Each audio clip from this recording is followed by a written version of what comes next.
Hello, everybody. Good afternoon, good evening. Welcome to our Roger Hayes and Maggie Eales Memorial Lecture.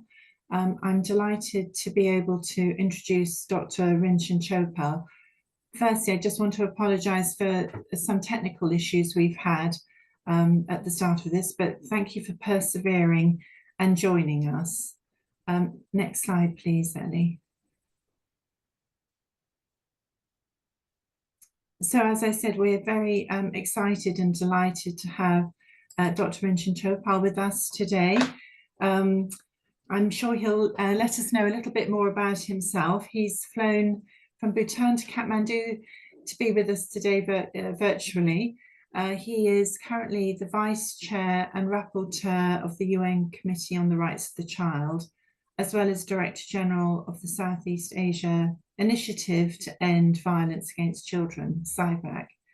He has a long and prestigious career and experience in the sector, 25 years of which have been dedicated to protecting and promoting the rights of children, including women and gender, and at both the national and regional level.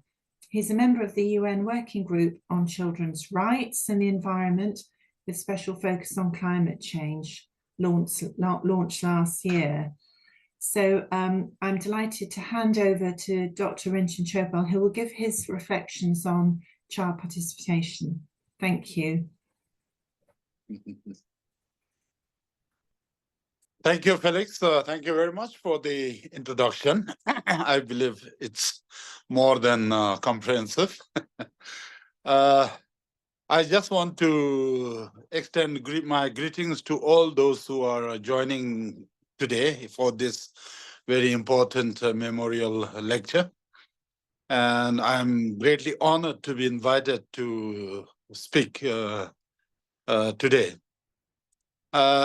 As Felix said, I've spent a long time, sometimes I feel too long, in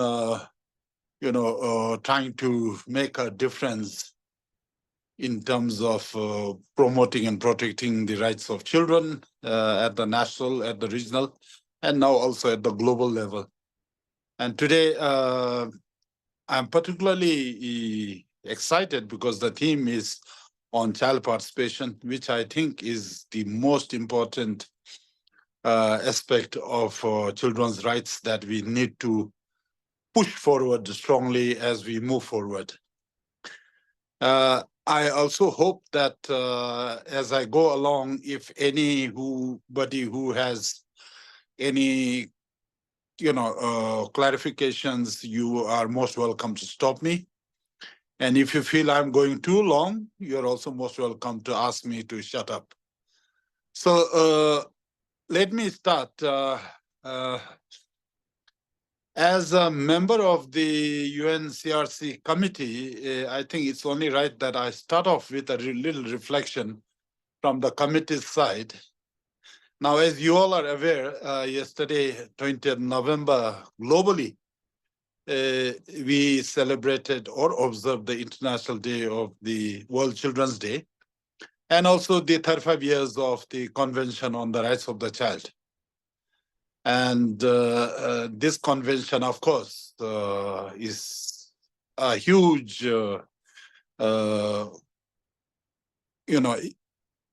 highly critical aspect of the work, aspect that guides our work, because it's 196 countries that have ratified this, making it the most widely ratified treaty mechanism of the United Nations. This year, the convention has shaped the way children are treated around the world. It also recognizes without any doubt that children are human beings and individuals with their own rights, and highlights that childhood is separate from adulthood. And it's also that childhood is a special protected time in which children must be allowed to grow, learn, play, develop, and flourish with dignity. Now, over the last 35 years, countries all over the world have experienced significant changes, including advances in protection of child rights. The CRC has inspired governments to change laws and policies and make investments so that more children finally get the healthcare and nutrition they need to survive and develop, and there are stronger safeguards in place to protect children from violence and exploitation. It has also enabled more children to have their voices heard and participate in their societies. And therefore, every year on 20 November, we celebrate the achievements and further reaffirm our commitments to the world's children, as not every child is yet to enjoy a full childhood.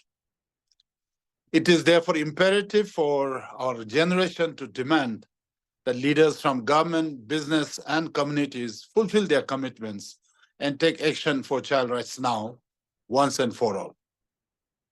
However, today is also, I'm referring to yesterday and today, since I'm also, emphasizing on the issues of child participation and also reflecting on the status of children and child rights today. It's also a moment to recognize the enormous challenges children face in our deeply divided, tumultuous, and often violent world. As the Secretary General in his message said yesterday, it's shocking that in the 21st century, any child still goes hungry, uneducated, or without even the most basic health care.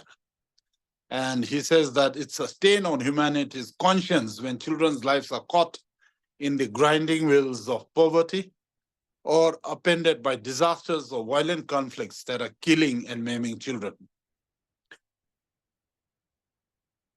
Yesterday, as you all also know, the world celebrated 100 years of the Declaration on the Rights of the Child, adopted by the League of Nations in 1924 on November 20th, which was negotiated to save the children of the world from the ravages of the war. And 100 years down the line, are children any better?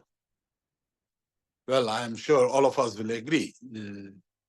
It's definitely a sad story and a terrible, even horrifying state of affairs if you look at what is happening in our world now. So with this backdrop, I still want to put my emphasis on the work I have done on child participation and what I have understand as child participation contents or involves. Over the past 30 years of my life devoted to child rights and ending violence against children, and of course the last 4 years in the CRC committee, my experience is that generally there is a strong emphasis on the crucial need to promote and strengthen child participation and giving children the right to voice their opinions in matters that affect them. We invest time, energy, and resources to involve children in all our discussions, consultations, campaigns, and promotional activities. We create children's networks and forums of all types. We even have, in many countries, children as members or youth representatives in different organizations, including in different government setups from local to national level. And we also take pride in showcasing how we involve children meaningfully in all our work to strengthen our program viability or outputs. So if that's the case, are we going to be just satisfied by saying that children's right to participation and right to be heard, just be satisfied that it is being recognized by everybody? Is recognition the only thing that is critical or important? Most of us who say it is not just recognition, there has to be much more than just recognition or participation. We need to make substantive efforts to make the participation of children meaningful and impactful. So does that mean that we need to now go back to the drawing board and give ourselves an opportunity to restart or rethink the whole process? Do you think there is a need to understand a little more consciously the manner in which we address child participation? And I think there is definitely a need to do that, given that most of the time, immaterial how much we put emphasis on child participation, when it actually boils down to investing in children, bringing children together for a meaningful consultation, most of us do not have the type of resources we require, or we do not put adequate resources to support that commitment. One of the areas that I've now started putting more focus or emphasis on is the issue related to civil and political rights of children, moving beyond just access to services, care, and protection. Now, one of the things which I have always found difficult to understand is why it is so difficult to recognize and support children's right to participate in political and public affairs, while we all agree that children have the right to be heard and participate in all matters affecting them under Article 12 of the Convention on the Rights of the Child. And this concept of civil and political rights participation by children has also legal basis in Article 21 of the Universal Declaration of Human Rights, Article 21 of the International Covenant of Civil and Political Rights, Article 7 of the International Convention on Elimination of All Forms of Discrimination Against Women, and Article 29 on the Convention of Persons with Disabilities. So taking that together, the CRC committee actually, in its general comment number 20, emphasized on implementation of the rights of the child during adolescence in 2016, that participation is a means of political and civil engagement through which adolescents can negotiate and advocate for the realization of their rights and hold states accountable. Children must be involved in the development, implementation, and monitoring of all relevant legislation, policies, services, and programs affecting their lives at school, at the community, local, national, and of course, international levels. So as stated earlier, one of the areas we need to unpack is the issue of children's participation in political affairs, primarily because of the general perception or even opposition, in my view, that political participation means having voting rights. Now, while I'm inclined to believe that children must have voting rights, and there are a number of reasons one can give to support this view, participation through election is just one form. Other forms of political participation include exerting influence through public debate and dialogue with their representatives, or through their capacity to organize themselves. And this participation is supported by ensuring freedom of expression, assembly, and association. Now, we all know that while voting rights may be a distant aspiration for children, participation in decision-making processes, exercising the right to be heard, freedom of expression, association, and peaceful assembly are critically important. Indeed, children are already actively participating in decision-making processes at various levels through joining consultations, children and youth clubs or parliaments, civil society organizations, or even creating children or youth-led organizations. Children's activism and presence of child human rights defenders are increasingly visible in various forms and space, in particular online. However, we must ensure that for children to participate in political and public affairs, children need critical support. First and foremost, children must be recognized as rights holders. Rights include civil and political rights, and states have obligations not only to respect, but protect and fulfill the children's right to participate in political and public affairs. The support should include legislation, establishing mechanisms, allocating budgets, education, providing information in languages that children understand, opportunities to be empowered and gain skills for communications, and awareness raising for both children and adults.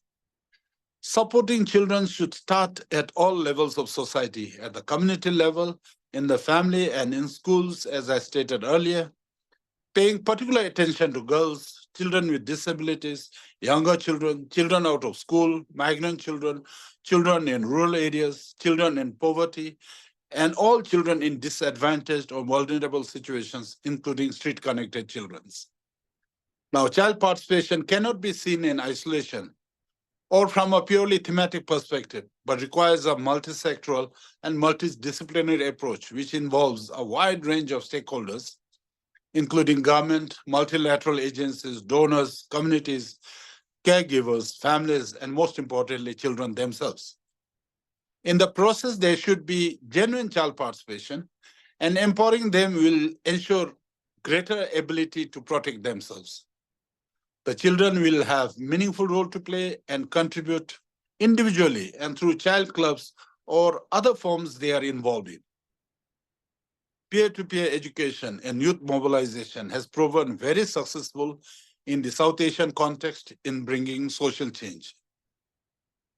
Now, one of the things that we understand in our work promoting child participation, there are many obstacles, and obstacles to young people's involvement can assume various forms. Cultural norms may favor hierarchical relationships between adults and young people. Young people may be considered as recipients of services and not active participants. Adult stakeholders like parents and teachers and policymakers have biases and fears about working with young people, and of course, vice versa. At the policy level, lack of institutional mechanisms may limit young people's participation. Even if they are invited to participate, it tends to reflect tokenism rather than a real capacity to influence decisions. Economic circumstances may prevent young people from participating in other than income-generating activities. In peer education programs, there may be a high turnover rate as young people are a floating population, and we all know that. Ensuring equitable representation at all levels, including the vulnerable and difficult to reach, is a huge challenge. And gender inequality makes it sometimes impossible for young women to participate outside the family context. Now, if I reflect on the work we do in South Asia, using all these perspectives that I've just outlined, and to give you a little insight into the work of SIVOC, the South Asia Initiative to End Violence Against Children, to promote child participation. Now, meaningful child participation in ending violence against children in South Asia is one of the most central and strategic approaches that we have adopted from the beginning. Violence against girls and boys is a permeating and occurs among all cultural, religious, ethnic, geographical, and income groups in all settings, including in homes, communities, schools, workplaces, institutions. That includes care institutions and protective homes and on the streets. And therefore, trying to involve children in protecting their own rights has been one of the central areas of work that I've been doing in South Asia. And as you know very well, in South Asia, and like many other regions of the world, violence is perpetuated by harmful traditional practices such as early marriage, societal-based gender biases, issues such as child trafficking, sexual abuse and exploitation, corporal punishment, and child labor are of particular concern in the region. And now, additionally, and more visible now, natural disasters and conflict situations throughout the region increases the vulnerability of children to such violence. Therefore, SIVOC over the many years of work and one of our good friends, Dorothy, has been involved over the years during her time as the chief of ECPED International in the work that we have been doing in South Asia. We have taken up a number of areas which does make an impact in terms of promoting the effective and meaningful child participation. For example, efforts invested in setting up national networks and branches and strengthening of existing networks of child protection advocates, where children can participate irrespective of gender, age, and origins at national and local levels in every country, and building that process to create regional children's networks in the SAARC or the South Asia region. We have tried to offer children a wide range of capacity building trainings to increase the skills and knowledge of the children on various issues, which includes child rights, child protection, advocacy negotiation, conducting meetings, working with the media, etc. The National Children's branches and networks have been expanded to form linkages with civil society organizations and networks working on child protection issues and authorities at national, local, and community level through regular interfaces or meetings, spread throughout the year, where children jointly review the progress on child protection in their respective countries. Children encouraged to use different kinds of media, including theater, radio, videos, and different art forms to express themselves. And through these national branches, children are encouraged to provide innovative ideas and recommendations to their governments and to lead awareness campaigns to sensitize the public on protection issues such as early marriage and corporal punishment.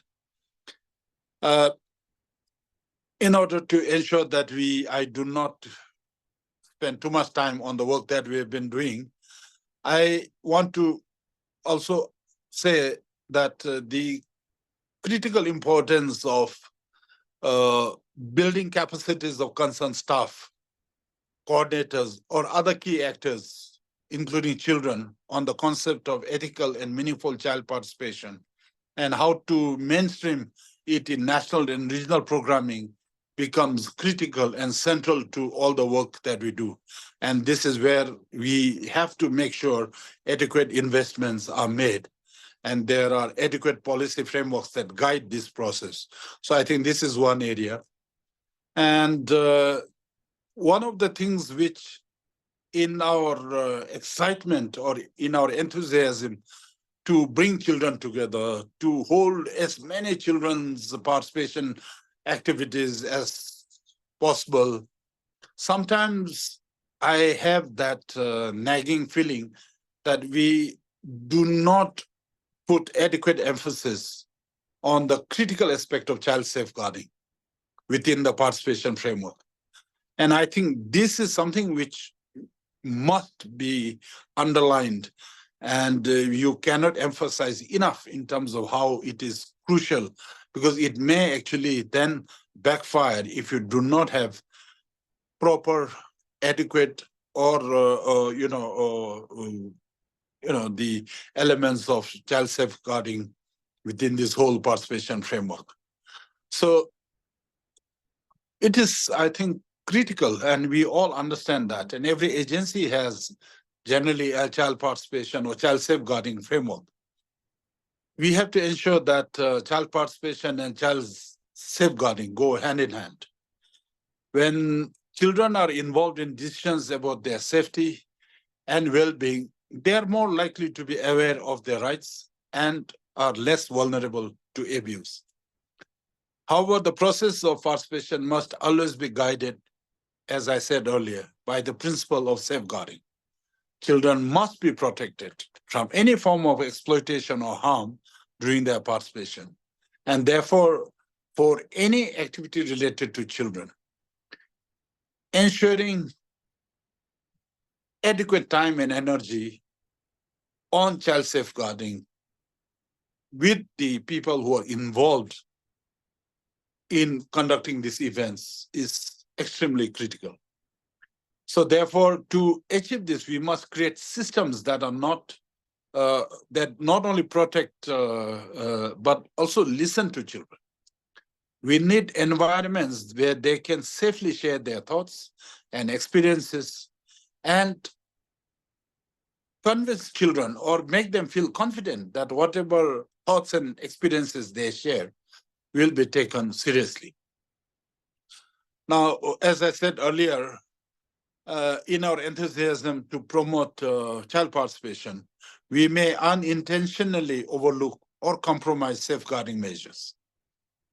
There is real danger of becoming so focused on empowering children and amplifying their voices that we forget the potential risks they might face during participation. And we have had, we hear about these loopholes every now and then within our organizations. For example, children may be encouraged to share personal stories or express themselves openly in spaces that may not be adequately safe or supportive. In some cases, their involvement in discussions may expose them to harm, either from other children, adults, or even from being pushed beyond their developmental capacity to handle certain topics.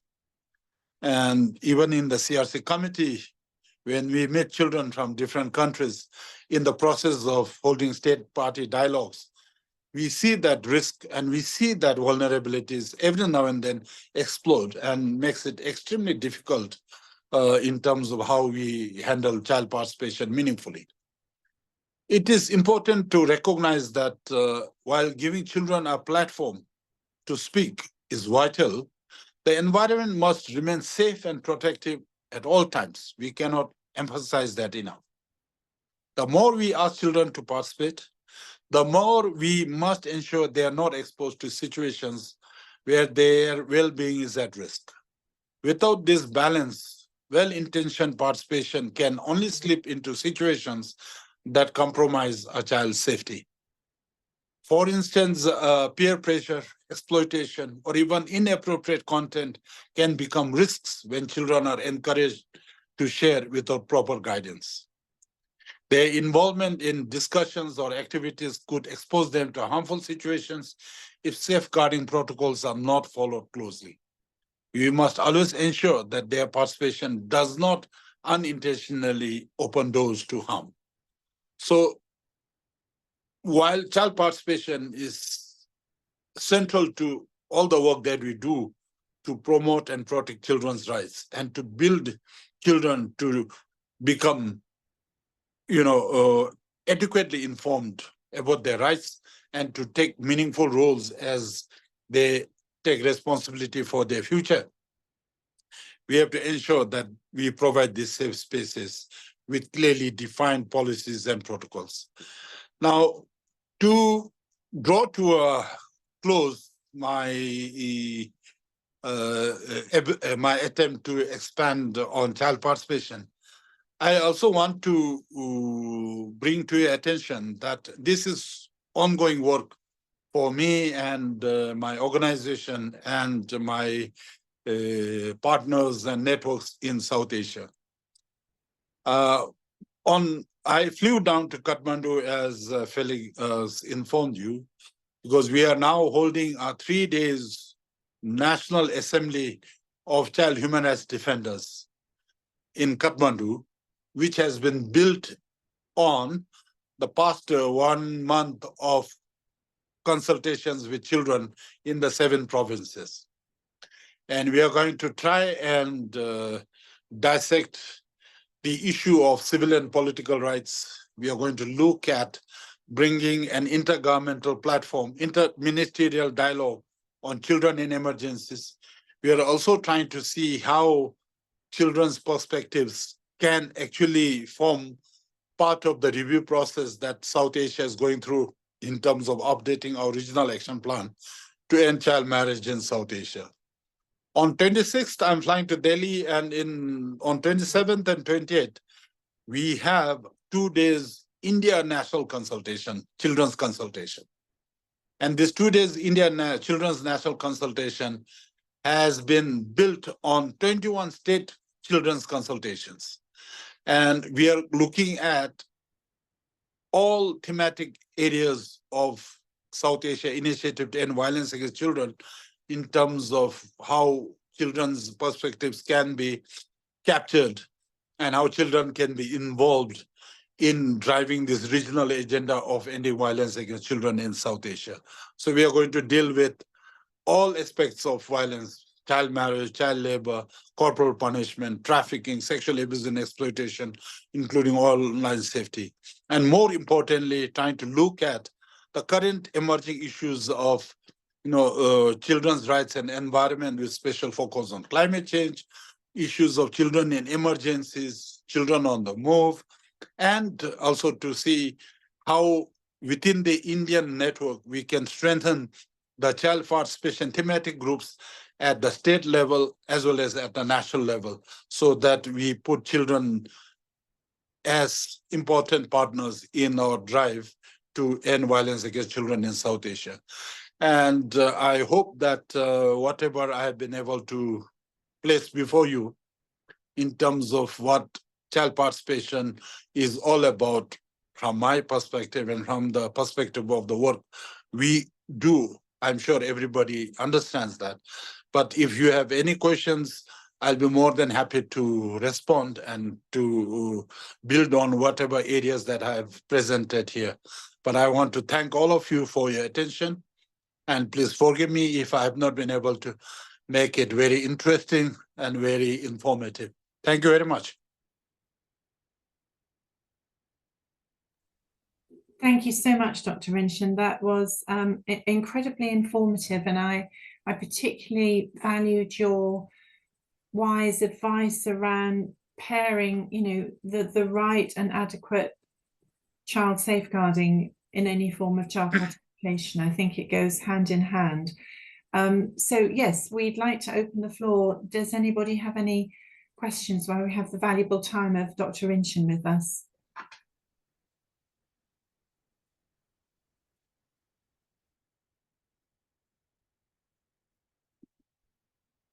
Looks like I'm getting lucky. Well, you're not being put on the spot. I mean, I might jump in with a quick question. Yeah. I think from our perspective and reflecting on some of the conversations at the Global Ministerial Conference Ending Violence Against Children, on this panel we have Anne-Louise Manco, who is also there. Louise might chip in. We felt that so many of the admirable commitments and pledges were very much focusing on children. Light is now disconnected. Oh, I think we've just lost. That's the power of my question. Can you still hear me, Dr. Rinchen? Yes, I can. Yes, perfect. Yes, so we were just reflecting that most of the conversations were focusing on children in homes and in school settings, and of course for us, there's this big chasm of children that are not in either of those settings. So I suppose my request to you is that you take this gap of the many millions of children that are not in those settings into some of the discussions and frameworks that you'll be having over the next few days. Yep. In fact,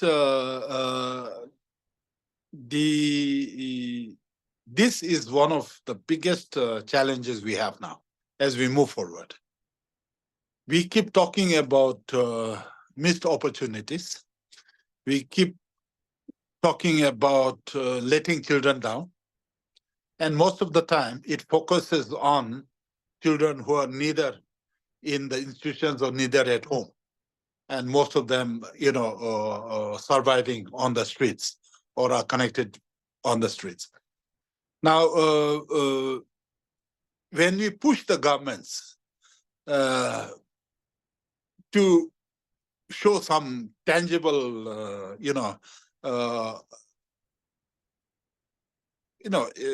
evidence of what they are doing for children of, who are connected on the streets or living on the streets, they sweep the streets off, move the children to shelters and keep them locked up.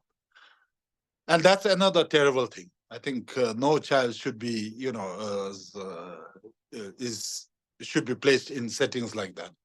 So ultimately, at the end of the day, everything boils down to how we can strengthen families, how we can strengthen community support systems, and how we can actually ensure that every child has a right to every penny a country is able to provide for children, and make sure that children, every child has a right to the same type of services that every state can provide.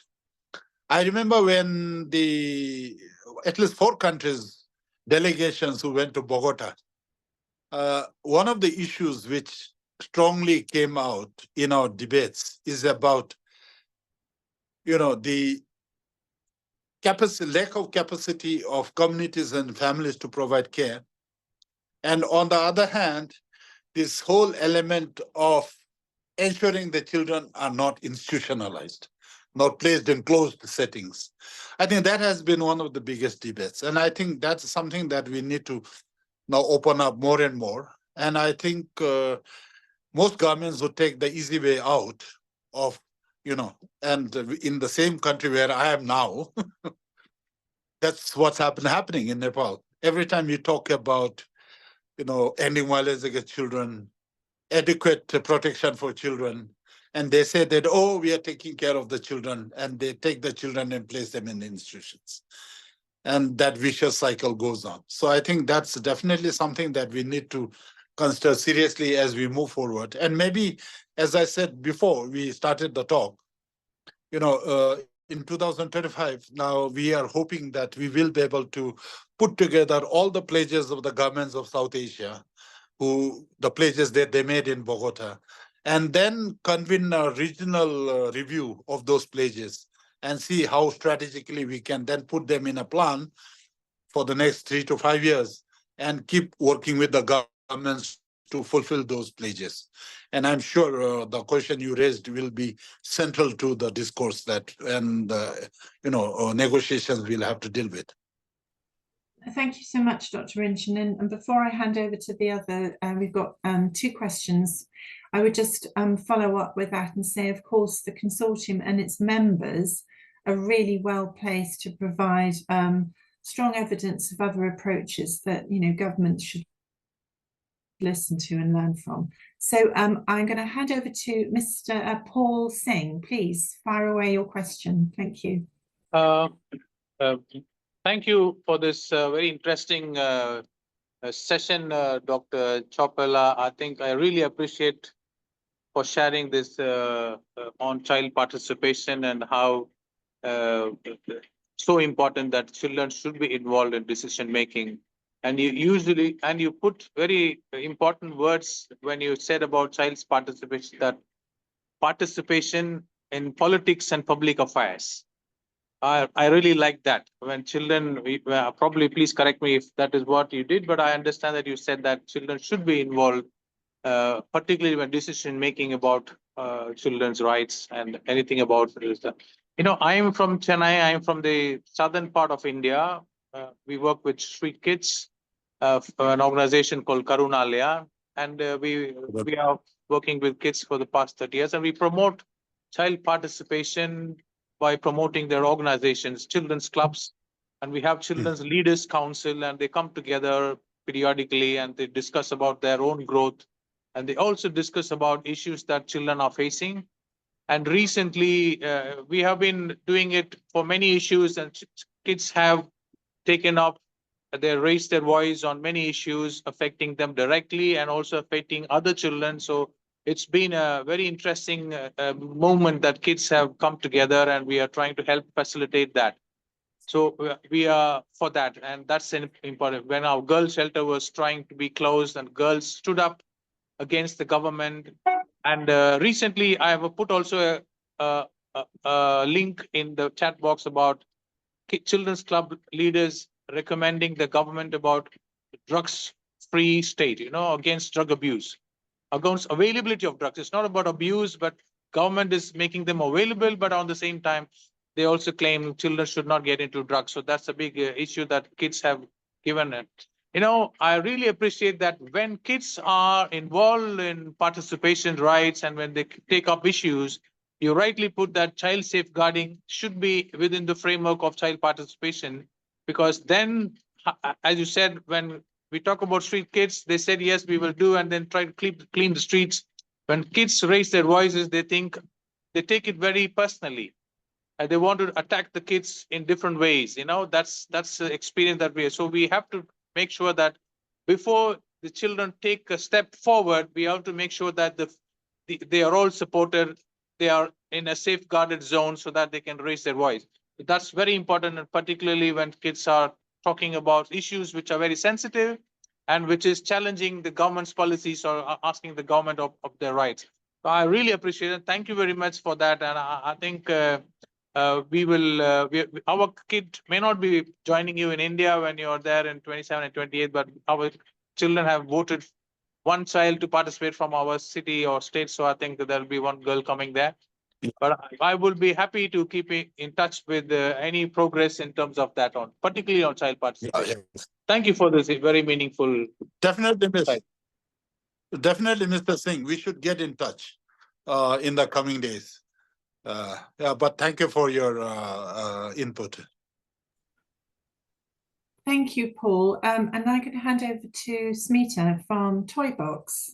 Thanks, Felix, and thank you, Dr. Rinchen, for your throwing light on child participation. I'm well aware of your work, and I've worked with Razia ji for a while when I was in India, and I'm very much aware the effort you put in there.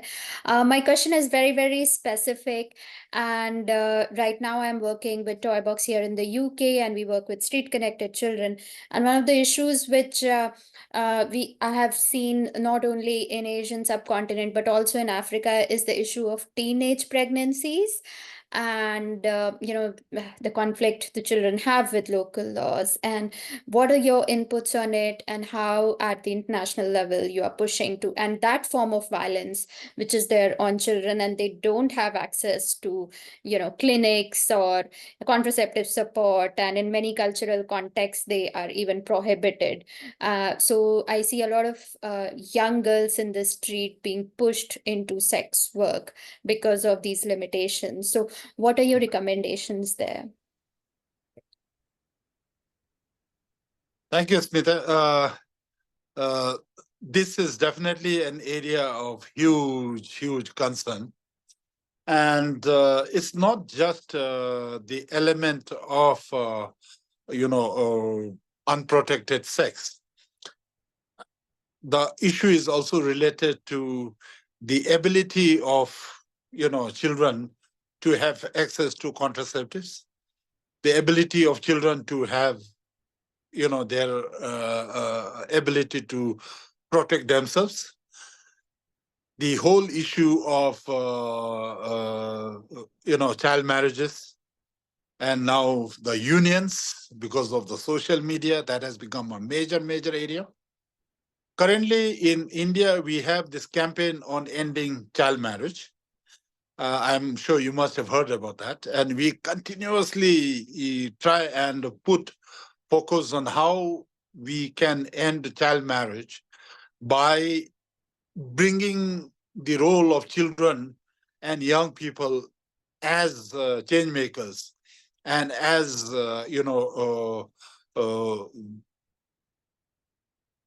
those who can actually monitor this type of issues and bring it to the notice of agencies that actually prevent these events.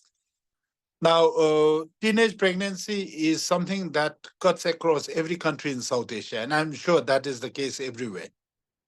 We do not have adequate sexual and reproductive health education in schools. The school teachers and schools are not adequately prepared to take this up. The social and cultural norms that actually prevent open discourse in terms of, your ability to protect yourself. I think those are there are a lot of these issues which are part of the work that SIWAC, at the South Asia level we do. And currently we are also looking at how best to end child marriage. You know that in many states, including now in Assam, there is this massive effort to, end child marriage, not as comfortably as possible as we would like to, but work is going on. You also know that you must have heard about the independent thought judgment of the Supreme Court of India, where it is very clearly said that, sex, non-consensual sex with your wife, who is a teenager, is rape. So that has also put a lot of, energy into the work that we are doing. But at the end of the day, so long as we have children who are not protected, children who do not have care, children who become objects of exploitation and abuse, I think we will continue to have what you're raising as one of our major challenges and concerns to deal with. But on the other hand, this whole issue of emergencies now, whether we talk about the environment, whether we talk about natural disasters, anything that displaces populations and families and communities put children at risk. And once children come at risk, the issue of sexual abuse, exploitation, trafficking, and bondage becomes a major outcome of all this impact. So it requires a holistic, a much more larger effort to deal with this. But we need to, if we can invest in children in the grassroots, try and focus on child protection systems on the ground, I think we'll be able to deal with this much more effectively. And like in India, in Delhi, if I may use the example of Delhi, there are many pockets where street-connected children come together. We also have what is called a group of street-connected children who have now graduated, who have become media, they've organized themselves into media outlets. We call it the Balagnama. They bring these issues continuously. And in the upcoming 2 days consultation, Balagnama and those street-connected children, those graduates, actually are going to cover the event as media focal points. So I think we need to continuously reach out and involve children who are directly impacted instead of putting that overriding philosophy or principle without involving the grassroots. I think that's what is crucial. But I understand it's easier said than done, and we need to continuously put our efforts on the ground. Right. Thank you, Dr. Rinchen. I'm well aware of Chetna's work, and Chetna happens to be Toybox partner, so I'm very Yes, keen I to know the that. 27th and 28th, Yeah. meeting. Yeah, I look forward to Thank you. joining you there. Thank you. Yeah. Thank you. That was a great question, Smita, and it's come up this week in different forms around the issues of girls. We do have time for one more question, and that's in the chat, Dr. Rinchen, and it's not letting you off the hook from the question I presented to you. So it's from Louise Manker, who's currently, her PhD is looking at violence and how that impacts on street-connected children. But her question to you is if the dominant narrative and approaches of ending violence against children ignore or exclude children in street situations, what's your advice? How can we best influence the agenda to consider and support them? And that's for member organisations and the consortium as a whole. Thank you. Yeah.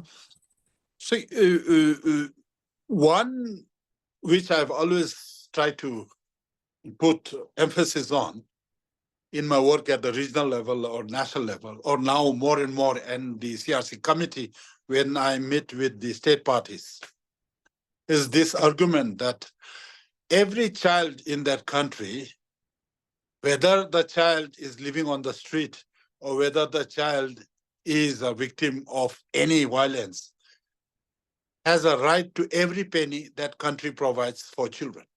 Everybody is an equal rights holder. So therefore, street-connected children must be able to, demand that right. So how do they do that? As I elaborated in my participation, we need to organize these settings, organize these children to be able to voice their, demands, to be able to reach out through networks, strengthen their ability to negotiate. And I think it's important for agencies who are working with street-connected children to ensure that they build that capacity in the children to be able to negotiate that. So that's one, so that their voices can be heard and amplified as we move forward. The other thing is that, we need to continuously work with the governments and with the, whether it's at the local or at the national, state level or national level, in terms of, ability to strengthen communities and families to be able to cater to children and be able to also provide children the opportunity of care and protection and a roof over their head, while at the same time have opportunities to involve themselves in meaningful employment without compromising on their education and other things. So I think it's a whole spectrum that we need to. And I'm actually, when I started, when I was approached to become a trustee for the consortium, one of the things that really got me motivated in terms of accepting this position was that I thought these are the areas that we will have a little more focus and energy as we move along. So I definitely hope that CSC will, through our partners, keep this element of building capacity of street-connected children to group themselves, to organize themselves, and to build that capacity to voice their, demands and opinions a little more strongly, and that their ability to connect with each group, whether they live on the streets or not, so long as they feel they're part of a larger process, can actually help to strengthen the long-term capacity for protection and care, and ultimately of gainful livelihood. I think we need to work on that a little more strategically, because immaterial what we say, most of the time, many corners and pockets in many of our streets, children just don't have any access to anything. They're just subjects for some research, some policy instrument that builds on their existence but do not invest in them. And then at the end of the day, most of them live a life that is exploited day in and day out. So one of the things that I've also found out is that when you sweep the children and take them to shelters, those shelters are much more exploitative than the streets where they live in, or from where they have been taken away. That's why they then run away from those shelters and come back to the streets where they feel safer. So we need to find this very clear distinction in terms of what we actually mean by protecting or providing care and protection for these children. And to me, making sure that they are organized, they have the capacity to express their views and opinions, and then be able to demand for their rights is, I think, the most important element of the strategy that we should think of as we move forward. Thank you so much. I'm just going to ask Louise if she wants to come back on that. Thank you, Dr. Rinchen. And can you hear me? Yes. Yeah. Oh, good, because I've had problems with my thank you so much, Dr. Chophel. That was really fascinating. I guess I'm wondering, and because this is so topical when you're talking both about child participation, and we just came back from the Ending Violence Against Children conference in Bogota, as advocates, as researchers, and as practitioners working on behalf of street-connected children, it becomes very hard to continue going to these places and talking to the same people and saying, well, street-connected children are excluded from the dominant conversation and the narrative and the frameworks that you've got. And then we keep on being told, you're right, It does. It is so relevant to street-connected children, but you're right, it does exclude them. Now, in terms of the practicalities of them saying that street-connected children should mobilize, should be able to have their voices heard and so on, can we also say that there's a responsibility for those people that are actually facilitating the dominant narrative about what violence is, who it affects, how it affects them, also what type of approaches, what type of interventions and so on, that when they actively exclude street-connected children, are they not actually almost creating a form of violence in itself against these children? Yeah. You're absolutely correct. You see, one thing which is a huge problem is that they don't belong anywhere. They are not part of the account. They are not registered. They do not belong to any particular statistics or counting. So they're just out there. See, so therefore they do not become subjects for any services. One. Number two, there is this sense of everything is same and normal. People just they see these children on the streets. They see these children living on the streets, under flyovers, under bridges, and everybody sort of takes it as another normal day, and there's nothing extraordinary about it. So I think this is the other thing, that we need to work on the conscience of the population and communities there in terms of what and why, how they are feeling their other residents in the area. I'll give an example of in Delhi, in one of these cities, I have a group of friends who are children who are shoe shiners. So when I go to Delhi and visit that place, I go to that place and then, I meet one of them, and in the next 10 minutes, I have 7, 8 of them who come from all over the corners to meet me. And then we sit down and have what we call those famous golgappas, share ice cream, and I chat with them. And most of them, when I asked, why do they spend time on the streets shining people's shoes? For them, that's another extra pair of hands for the family. They are supplementing the family income, but they still go to school. So I think I do not see anything wrong so long as they have some dignity in terms of the work they are doing.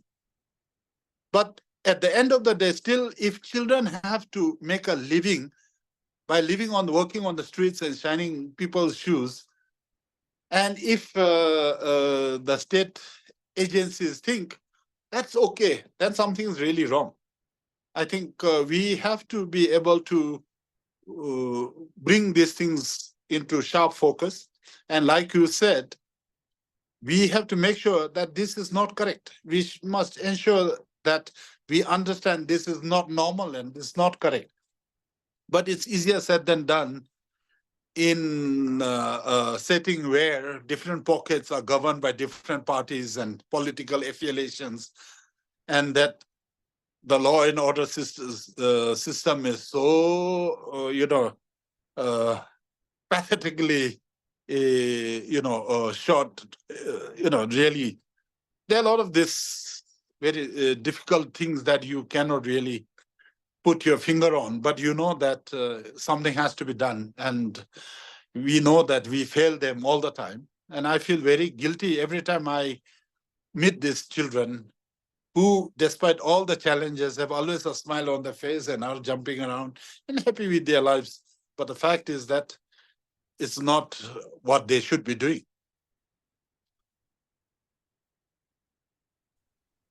Thank you so much, Dr. Rinchen. So I feel there's so much interesting content here for us to dive deeper into, but we'll have to do this on another occasion. Thank you, Louise, for your question. Dr. Rinchen, do you have quickly a comment back on another question, which is relevant to your visit to India? So this is from Rashi Mitra. and she's thanked you for the informative session. She's explaining that the current situation with the government in India at the moment, it's not supportive of providing funding for child participation platforms.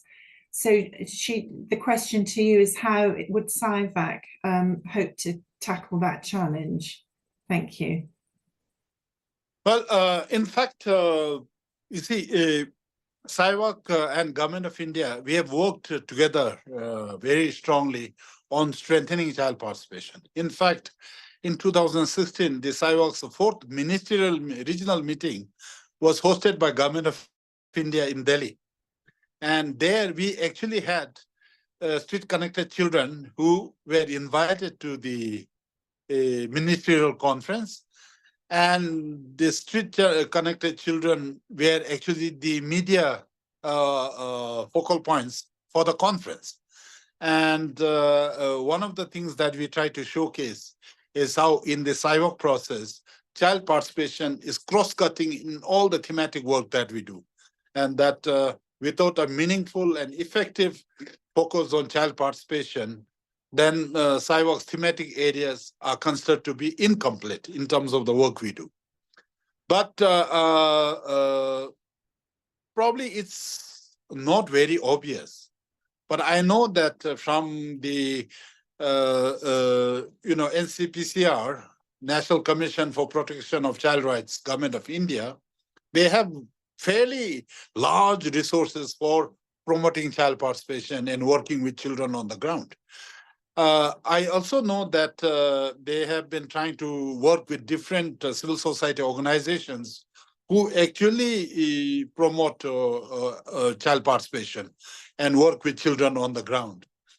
And there is an annual presidential award that's also given to a child who may, at one point, I had a governing board member nominated, a girl child nominated to the SIVAC's governing board by Government of India. And she comes from a very remote and from a very vulnerable setting. So there is definitely, I think, a focus. I think what we need to do is try and institutionalize that process, not make it, dependent on someone who sits on that chair who has an interest. I think it should become part of the whole policy framework. And I think maybe that's one of the things she feels is missing. And I think this is an area that we are working continuously. The 2-day children's consultation in Delhi is going to come out with a declaration, and the group of children will be going to present that declaration to government, to National Human Rights Commission, to NCPCR, to UNICEF, to all those people. So we are trying to build that momentum, and we'll continue to do that. Child participation is now one of the top themes that SIVAC is going to move forward as we go towards 2030. Yeah. Thank you so much. That's wonderful. And that really ends on a high note, I think, in the sense of what we need to take forward and again, as a network, consolidate and really focus in on child participation as you've described it. I want to thank you for your time, Dr. Rinchen. I know you're a very busy man. It's been incredibly useful. And, I would encourage the members to follow up and look at your website, and through the consortium, if anything positive around street connected children emerges from the next important meetings that you have, I know that you'll keep us informed. So yeah. We're here to be guided by you as well as our champion in the high places. Yeah. Thank you very much, and I will be more than happy to receive any queries from any of the members who are online today. It will be nice if you can share my email ID with everyone, so that I'm sure some of them I may cross their path as we move along. It's in a way a small world, at least in our child rights world, which I call we are all child rights cousins. So that's a very generous offer. Thank you. We will do that because we're sharing quite a few resources after this today's event. So thank you so much, Dr. Rinchen. So thank you very much. Virtual round of applause. Thank you very much to everyone. Thank you very much. And thank you, Felix and the team, for making this possible today. No, our pleasure completely. Thank you. Thank you. Thank you. So thank you everyone for staying on, and we are just going to quickly move into the sort of closing part of this session, which is really a summing up from this week's network forum. So I'll just do a quick run through and give you the sort of key points that emerged from the week. So next slide, please, Ellie. Thank you. So we designed the forum looking at the key areas of our the consortium's global strategy around changing policy, changing the narrative, changing practice, and strengthening the network. And these were also requests from the network, from the members, as to topics for us to explore at the forum, and that came out of the survey of 2023. So on Monday, we looked at how can we share examples and experiences of creating change through regional advocacy. So one of the big takeaways for me from the Global Ministerial Conference was that there was a collective call that more effective changes to policy making, more context-driven interventions needed to happen more at regional, not necessarily at international and global, and that the regional impact can ladder up to or create leverage at the more global level.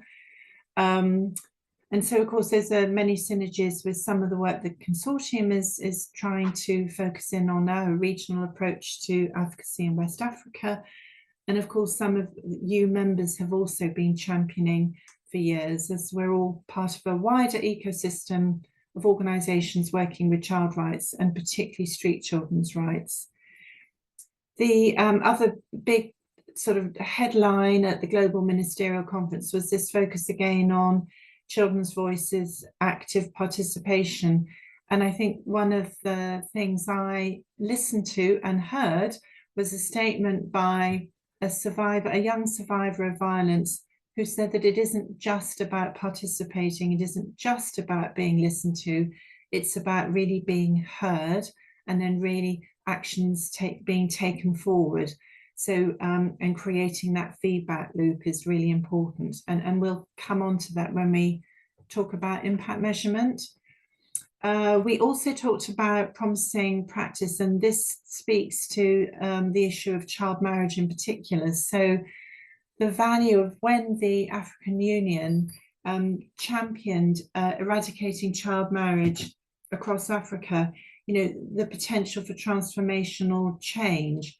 So that has already been enacted in many states now across the African Union, and has been taken forward and is sort of championing the way forward. It's not to say it's finished, but it was a great start at regional focus. And then sort of breaking news today, or at least yesterday, was that Colombia, who hosted the the Ending Violence Against Children conference, after 17 years of lobbying, has finally agreed to eradicate child marriage in Colombia. So I suppose I mention the word 17 years because we know advocacy is pushing against a slightly open door, but it now has made a difference.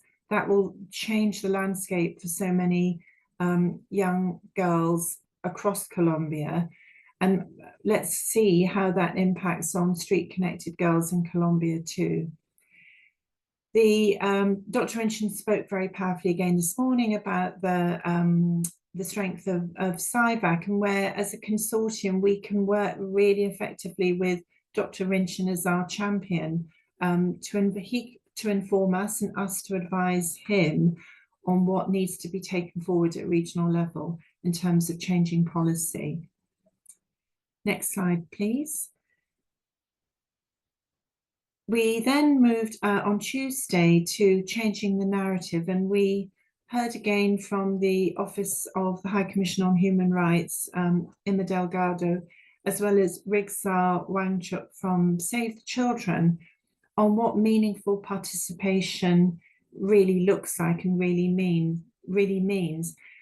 There was a very powerful statement from the Office of the High Commission saying that participation is a right, but it's also a practical imperative. And I think all of you who are on the ground, or the practitioner perspective, will argue, or at least will defend that the practical imperative is that children's lived experiences feeding into project design, project interventions and evaluation is so much more meaningful and will result in more effective change for young people because they've been part of those decisions. What we will be doing after this, the close of this Network Forum Week, is we're going to be sharing our Children's Participatory Advocacy Resource Pack. That's quite a mouthful, which we will be sharing with all of you. And the aim of that toolkit is to build on the knowledge and skills that we already know street connected children have, but it's to enable them to become more empowered and more confident about being effective advocates and spokespeople. So again, this speaks to Dr. Rinchen's kind of call to action around making young children and young people, street connected children and young people, able to advocate for those changes at municipal and hopefully national level. And that's available in several languages. And we will also follow up in the new year about how we got some good ideas, or we'd like your ideas about how to use that resource pack in shaping a sort of a wider campaign from all the network members on participation, which is our theme for International Day of the Street Child in 2025. Then on Wednesday, we had a really interesting discussion that Sian and Lucy had put together with Samuel and Capri from Codwella, one of our member organisations from Sierra Leone. And this was a discussion, an interactive discussion on the need for effective interventions to support children affected by trauma. And I think we understand, of course, and many of you will on the ground, that what that trauma might mean, the trauma that led to the child coming to the street, the trauma that they're exposed to on the street. So we had some really important or interesting updates from the Sierra Leonean partner. And there was a discussion on how we understand trauma in our own context, and and also some sort of guidance. And again, we'll share the slides on some of the terms around understanding what trauma is. What does that mean for us? What are our tolerance levels for those supporting street connected children? What do they need to be in the best place to support children affected by trauma? So again, that was an interesting area, and Lucy is happy to reach out, or we will share her email if anyone is interested in having the trauma training resources that we have available. Then this was an area I found particularly interesting, because I would say it's been a challenge for organisations on the ground as well as organisations like the consortium, where we struggle very often to define what does impact mean. How do we measure the changes in street connected children's lives that are meaningful to them and not just meaningful to the donor? So we did have a really interesting interactive session again. I would say that the challenges around this were uniform, as in, we've been led, traditionally the metrics of success have been about number of children getting home or number of children getting into school. Now, those are, some indicators of success, but may not necessarily address the root cause issues of why a particular child at a place in time is on the street, thinking about the trauma as well. So what are the mechanisms to sort of really explore what change means for a young person? So we were walked through a fantastic sort of introduction to the most significant change methodology.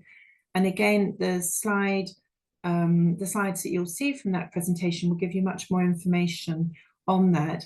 But it's based on using narrative storytelling to enable a young person in a safe place with a trusted adult to really explore what does change mean in the sense of their interaction with a social street worker or their interaction with a sports program. And what's really interesting and exciting about this methodology, it puts the child at the center of that inquiry, but also enables that young person to evaluate the success of whether this intervention was useful. So it's useful for us as we go forward designing interventions in a very child rights-based way. Then we heard actually from the ground, from the KDM Foundation in Jakarta, again, some really interesting examples, and those slides will be shared with some great case studies to support that. So finally, what's next? Sorry, Ellie, trying to keep to time. So resources, yes, we've got slides and invitations to sign up for toolkits, and training will be coming out shortly. We will be running another survey with our members in 2025, building on the information you gave us in 2023. We'll probably kind of replicate the questions to see where we've moved to in that respect, and where you've moved to in your work, but also drill deeper into some of the other issues that have been emerging in the last year. And then I think the call to action for me is really all around International Day of the Street Child 2025.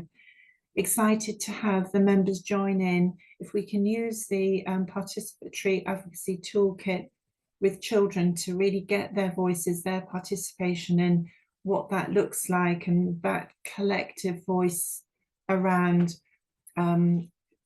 street connected children next year, that will be very exciting. And I suppose I'd just like to finish by saying thank you to everybody this week that has joined. It's been great to have the membership's involvement. I'd like to see more members next year, but I think what we would love to do is, through the survey, find out what's useful for you. In the meantime, if there are any questions, please do reach out to us, and all the contact details will be in the resources that we're sharing after this call. So that's all from me for the time being, and a huge thank you to Ellie for running all the tech and comms this week, and to Sian, Lucy and Harry, everybody that helped create the resources for the Network Forum. Thank you.